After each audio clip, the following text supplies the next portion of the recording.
Pemirsa, hari ini saya sedang berada di kawasan Pasar 26 Ilir Palembang dan hari ini saya akan mengecek harga bawang dan juga kualitasnya yang ada di Pasar 26 Ilir Palembang ini. Dan untuk lanjutannya, mari ikutin saya untuk bertanya-tanya kepada salah satu pedagang ataupun beberapa pedagang yang ada di Pasar 26 Ilir Palembang ini.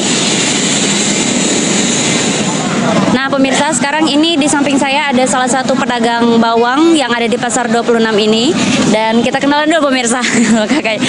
Nah, baik, dan kakak siapa namanya kak? Ridwan. Baik kak, ini kita membahas mengenai harga bawang. Kemarin ini harga bawangnya berapa kak?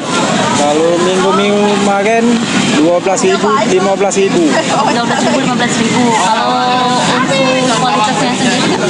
Kualitasnya ini bebas Jawa. Dari Jawa. Oke, dari Jawa. Nah, kalau Yang bagus punya. yang bagus. Nah, kalau misalkan untuk harga yang kemarin 12.000, 11.000 sampai dengan 12.000.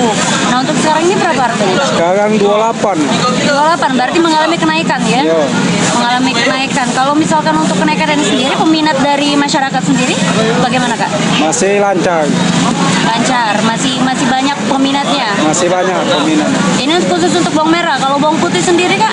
Bawang putih masih cabai setelah Sekitar berapa kak? 25. 25 1 kilonya. Peminatnya seperti biasa juga. Biasa juga. Oke. Nah pemirsa, tadi sedikit pembahasan kita mengenai harga bawang, kualitas dan juga peminat dari masyarakat Kota Palembang sendiri terkait dengan kenaikan harga bawangnya juga. Tadi kita sudah berbincang-bincang bersama salah satu pedagang yang ada di Pasar 26 ini. Dan saya Ayu Mardiansa, PAL TV.